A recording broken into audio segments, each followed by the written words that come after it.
जय Shri Radhe Krishna. I hope आप सभी बहुत अच्छे होंगे। चलिए भगवत प्राप्ति की चर्चा को आगे बढ़ाएंगे कि श्री कृष्ण क्या कहते हैं भगवत प्राप्ति में। तो यहाँ पर श्री कृष्ण बता रहे हैं भगवत प्राप्ति में किस तरीके से ये जो हम संसार में आते हैं और संसार में जो हम जाते हैं ये प्रक्रिया किस तरीके से होती है। तो यहाँ पर श्री कृष्ण बता रहे हैं। तो श्री कृष्ण कहते हैं भूतग्रामः सह एव अयं भूत्वा भूत्वा प्रलीयते रात्रि आगमे अवशः पात प्रभवति अह आगमे। भगवान यहाँ पर श्री कृष्ण कह रहे हैं कि किस तरीके से जो जीव है जो यहाँ आता है संसार में और फिर उसको जाना पड़ता है। तो श्री कृष्ण कहते हैं कि ये जो ब्रह्मा जी हैं, ब्रह्मा जी के बारे में श्री कृष्ण कहते हैं कि जब ब्रह्मा जी का दिन होता है तो जीव की क्या होती है, उत्पत्ति होती है। वो यहाँ पर सारे कार्यों को करना शुरू कर देता है, क्योंकि यहाँ पर श्री कृष्ण कह रहे भूतग्रामा स एव अयम भूत्वा भूत्वा, भूत्वा भूत्वा मतलब भगवान कह रहे बार बार, भूत्वा भूत्वा प्रलीयते, प्रलीयते मतलब विनष्ट होता है। भगवान कह रहे बार बार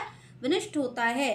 भूत्वा भूत्वा प्रलीयते रात्रि, भगवान कह रहे रात्रि मतलब जब ब्रह्मा जी की रात्रि होती है तो कह रात्रि आग में अवश्य पाथ प्रभवती आग में। तो भगवान कह रहे हैं कि जब ब्रह्मा जी की जो उम्र है वो 100 वर्ष तक की होती है, तो ब्रह्मा जी की उम्र जो होती है वो 100 वर्ष तक की होती है। और जो हमारे यहाँ के 1 साल होते हैं, इतना बड़ा उनका 1000 साल तक का उनका दिन होता है और 1000 साल की ही उनकी रात्रि होती है। तो इस तरीके से ब्रह्मा जी का एक दिन और रात्रि होती है। 1000 साल हमारे यहाँ पर निकल जाते हैं तब ब्रह्मा जी का एक दिन होता है, और जब 1000 साल निकल जाते हैं तब ब्रह्मा जी की एक रात्रि होती है। तो इस तरीके से होता है।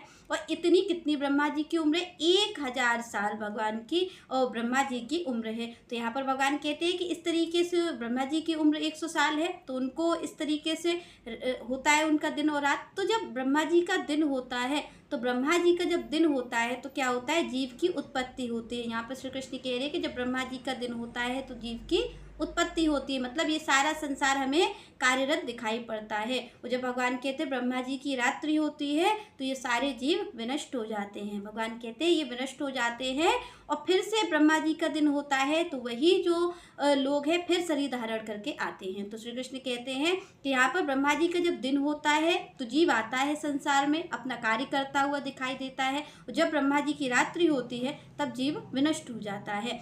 श्री कृष्ण कहते हैं कि इस तरीके से जब ब्रह्मा जी का संहार होता है, क्योंकि ब्रह्मा जी की भी एक उम्र बताई गई है, ब्रह्मा जी की भी एक उम्र है, और जब ब्रह्मा जी की उम्र पूरी होती है तो श्री कृष्ण कहते हैं कि ये जो सारा संसार है ये सारा संसार खत्म हो जाता है, ये विनष्ट हो जाता है। श्री कृष्ण कहते हैं कि किस में आकर के समा जाता है, तो ये श्री हरि में ही जाकर के समा जाता है। श्री कृष्ण कहते हैं ब्रह्मा जी सहित, क्योंकि ब्रह्मा जी की बनाई हुई सृष्टि है और ब्रह्मा जी भी जाकर के विष्णु के ही शरीर में समा जाते हैं, और वैसे ही उनकी जो सृष्टि बनाई हुई है वो ब्रह्मा जी में समा जाती है और ब्रह्मा जी श्री हरि के अंग में समा जाते हैं, उनके शरीर में विलीन हो जाते हैं। तो श्री कृष्ण कहते हैं इस तरीके से जीव का आना जाना होता है।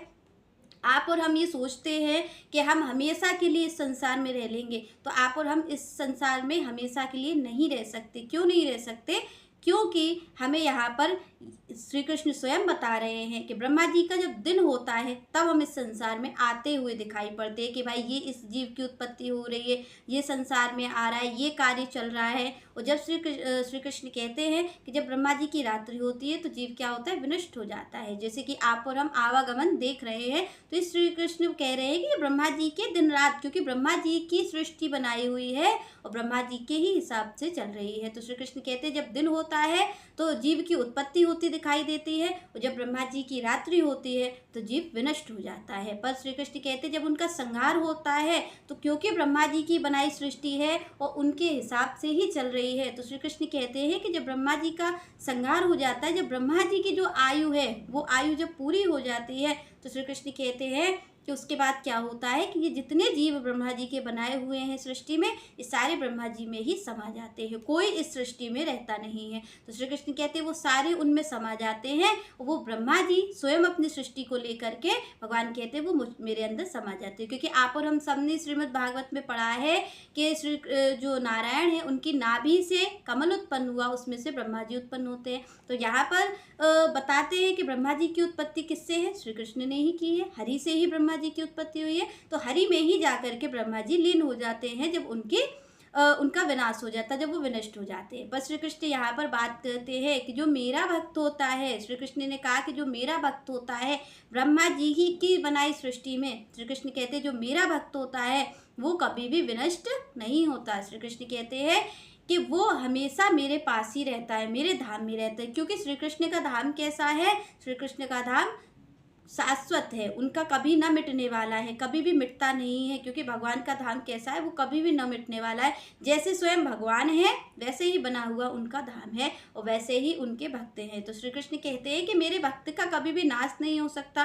कि स्वयं श्री कृष्ण कहते हैं कि मेरे भक्त का कभी भी नाश नहीं हो सकता है, कोई भी उनका नाश नहीं कर सकता है, किसी की भी सामर्थ्य नहीं है, चाहे समय कैसा भी आ जाए। तो श्री कृष्ण कहते हैं कि भाई मेरे भक्तों को कुछ नहीं होता है, जो मेरी भक्ति करता है, श्री कृष्ण कहते हैं वो मेरे परम धाम को ही जाता है, वो ब्रह्मा जी की सृष्टि में मिला हुआ नहीं होता। श्री कृष्ण कहते हैं ऐसा नहीं होता कि ब्रह्मा जी का संहार हो गया, ब्रह्मा जी की एक आयु पूरी हो गई, उसके बाद ब्रह्मा जी विनष्ट हो गए और क्योंकि ब्रह्मा जी की बनाई सृष्टि है तो वो भी खत्म हो जाती है, श्री कृष्ण में लीन हो जाते हैं। तो भगवान यहाँ पर कहते हैं कि ऐसा नहीं होता है कि जो मेरे भक्त हैं वो भी ब्रह्मा जी की सृष्टि में है। श्री कृष्ण कहते हैं मेरे जो भक्त हैं, जो मेरी सेवा करते हैं, जो निरंतर मेरा ध्यान करते हैं, मेरे में ही एकाग्रचित्त होकर के मेरा भजन करते हैं, श्री कृष्ण कहते हैं कि वो हमेशा क्या होता है कि वो मेरे परम धाम को जाते हैं और मेरा परम धाम कैसा है, वो कभी ना मिटने वाला है। और श्री कृष्ण कहते हैं और मेरे भक्त भी कभी भी नहीं मिटते, क्योंकि यहाँ पर श्री कृष्ण का क्या कहना है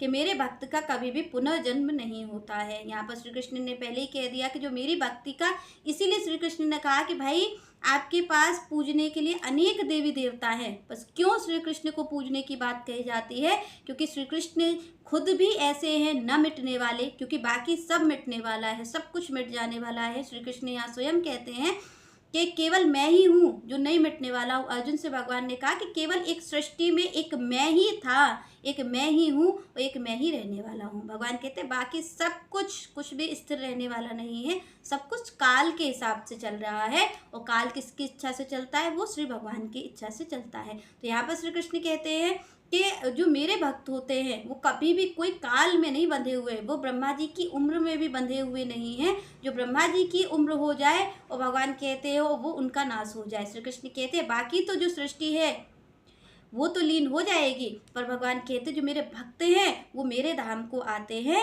वो उनकी रक्षा तो मैं स्वयं करता हूँ। श्री कृष्ण कहते जब ब्रह्मा जी की उम्र पूरी होने वाली होती है तो मैं स्वयं अपने धाम में अपने भक्तों को पहुँचा देता हूँ, उसके बाद ब्रह्मा जी की उम्र पूरी होती सृष्टि उनमें लीन हो जाती है। तो श्री कृष्ण कहते हैं कि भाई मेरी भक्ति का यही मेन कारण है, क्यों भगवान कहते हैं कि भाई मेरे शरण में आओ, मेरी शरण में आओ, क्योंकि ऐसा नहीं है कि भगवान को हमारी ज़रूरत है, भगवान चाहते हैं कि बार बार ये पुनर्जन्म ना हो। क्योंकि अब देखिए ब्रह्मा जी की उम्र पूरी हो जाती है, ब्रह्मा जी भगवान में लीन हो गए, कुछ काल तक ऐसे ही सब रहता है, उसके बाद फिर आप और हम जानते हैं कि फिर उत्पत्ति होती है, फिर वैसे ही चारों युग आते हैं, तो इस तरीके से ये संसार चलता रहता है। पर श्री कृष्ण कहते हैं कि भाई मेरा वचन है कि मेरे भक्त का पुनर्जन्म नहीं होता। तो श्री कृष्ण कहते हैं भाई जो मेरा भक्त है, जो कृष्ण भावना भावित है, जो मेरी ही निरंतर सेवा करता है, श्री कृष्ण कहते हैं वो ब्रह्मा जी के विनष्ट होने पर भी नष्ट नहीं होता है, क्योंकि वो मेरे परम धाम को प्राप्त कर चुका होता है। चलिए नेक्स्ट चर्चा हम नेक्स्ट वीडियो में करेंगे, तब तक के लिए जय श्री राधे, जय श्री कृष्ण।